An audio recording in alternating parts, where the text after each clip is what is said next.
معزز سامعین کرام، عزیزو بزرگو دوستو، السلام علیکم ورحمۃ اللہ وبرکاتہ۔ آج ہم حاضر ہیں زکوٰۃ کے حوالے سے۔ آپ نے قرآن مقدس کے کچھ احکام آپ کے سامنے پیش کیا تھا۔ آج ہم دوسرے پارٹ میں آپ کو حدیث مبارکہ کے حوالے سے بتائیں گے کہ اللہ رب العزت، اللہ کے رسول صلی اللہ علیہ وسلم نے حدیث مبارکہ میں زکوٰۃ کے حوالے سے کیا فرمایا ہے۔ پہلی حدیث مبارکہ، اللہ کے رسول صلی اللہ علیہ وسلم ارشاد فرماتے ہیں، راوی حضرت ابو ہریرہ رضی اللہ تعالیٰ عنہ ہیں۔ اب بیان فرماتے ہیں، صحیح بخاری شریف کی حدیث مبارکہ ہے۔ حضرت ابو ہریرہ رضی اللہ تعالیٰ سے مروی کہ رسول اکرم صلی اللہ تعالیٰ علیہ وسلم فرماتے ہیں، جس کو اللہ تعالیٰ مال دے اور وہ اس کی زکوٰۃ ادا نہ کرے تو قیامت کے دن وہ گنج سانپ کی صورت میں کر دیا جائے گا، جس کے سر پر 2 چوٹیاں ہوگی۔ وہ سانپ اس کے گلے میں طبق بنا کر ڈال دیا جائے گا اور اسے ڈال دیا جائے گا اور کہا جائے گا، وہ کہے گا، میں تیرا مال ہوں، میں تیرا مال ہوں، میں تیرا خزانہ ہوں۔ ابو ہریرہ رضی اللہ تعالیٰ روایت کرتے ہیں، جس مال کی زکوٰۃ نہ دی گئی، قیامت کے دن وہ گنجا سانپ ہوگا، مالک کو دوڑائے گا، وہ بھاگے گا، یہاں تک کہ وہ اپنی انگلیاں خود اس کے منہ میں ڈال دے گا۔ اللہ اکبر۔ صحیح مسلم شریف میں ہے، راوی حضرت ابو ہریرہ رضی اللہ تعالی عنہ ہی ہے، فرماتے ہیں کہ رسول اکرم صلی اللہ تعالی علیہ وسلم ارشاد فرماتے ہیں، آقا فرماتے ہیں، جس نے سونا چاندی کا مالک ہوا اور اس کا حق ادا نہ کرے تو جب قیامت کا دن ہوگا، اس کے لیے آگ کے پتے بنائے جائیں گے اور ان پر جہنم کی آگ بھڑکائی جائے گی اور ان سے اس کی کروٹ اور پیشانی اور پیٹھ داغی جائے گی۔ جب آگ ٹھنڈی ہونے پر آئے گی پھر ویسا ہی کر دیا جائے گا، یعنی آگ کو پھر بھڑکا دیا جائے گا۔ یہ معاملہ اس دن کا ہے جس کی مقدار 50,000 سال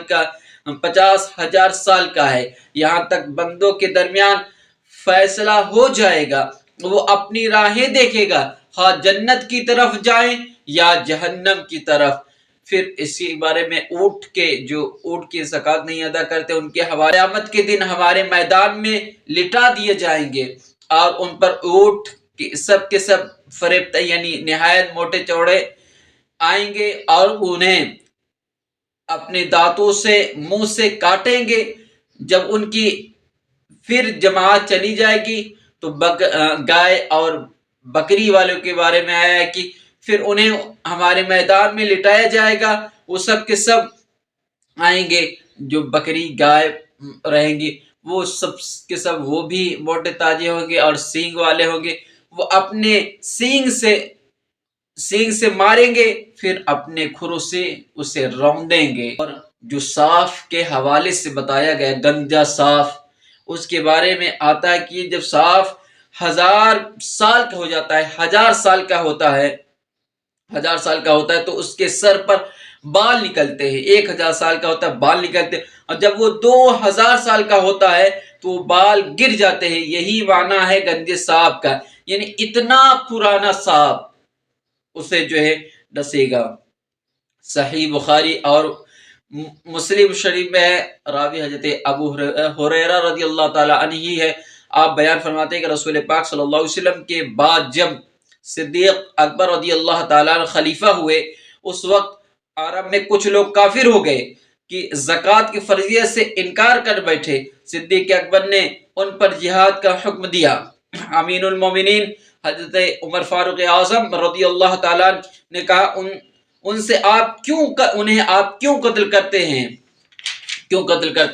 رسول پاک صلی اللہ تعالی علیہ وسلم تو یہ فرمایا ہے کہ مجھے حکم دیا ہے کہ لوگوں سے لڑوں یہاں تک کہ لا الہ الا اللہ کہیں، اور جس نے لا الہ الا اللہ کہہ لیا اس نے اپنی جان اور مال بچا لیا، مگر حق اسلام میں اور اس کا حساب اللہ عز و جل کے ذمے ہے۔ یعنی یہ لوگ تو لا الہ الا اللہ کہنے والے ہیں، ان پر کیسے جہاد کیا جائے گا؟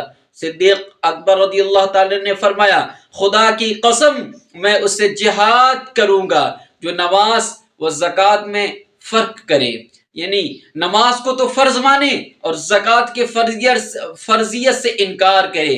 زکوٰۃ حق المال ہے، خدا کی قسم بکری کے بچہ جو رسول پاک صلی اللہ تعالی علیہ وسلم کے پاس حاضر کیا کرتے تھے، اگر مجھے دینے سے انکار کریں گے تو اس پر ان سے جہاد کروں گا۔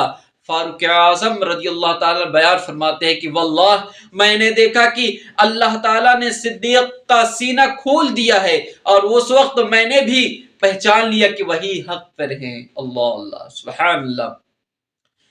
عمر فاروق اعظم رضی اللہ تعالیٰ یہ سمجھتے تھے کہ وہ زکوٰۃ انکار نہیں کر رہے، فرضیت سے زکوٰۃ دے نہیں رہے، لیکن جب آپ کو معلوم چلا کہ یہ منکر ہیں، یعنی زکوٰۃ کو فرض ہی نہیں مانتے، یہ خیال تھا زکوٰۃ کو فرض ہی نہیں مانتے، اس کی وجہ سے گناہ گار کافر تو نہ ہوئے، اس پر جہاد کیسے؟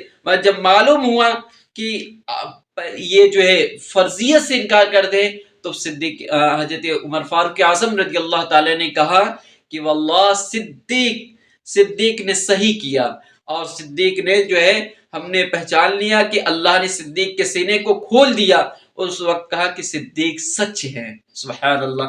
تو اللہ تبارک تعالیٰ کی بارگاہ میں چند حدیثیں ہم نے آپ کے سامنے پیش کیا۔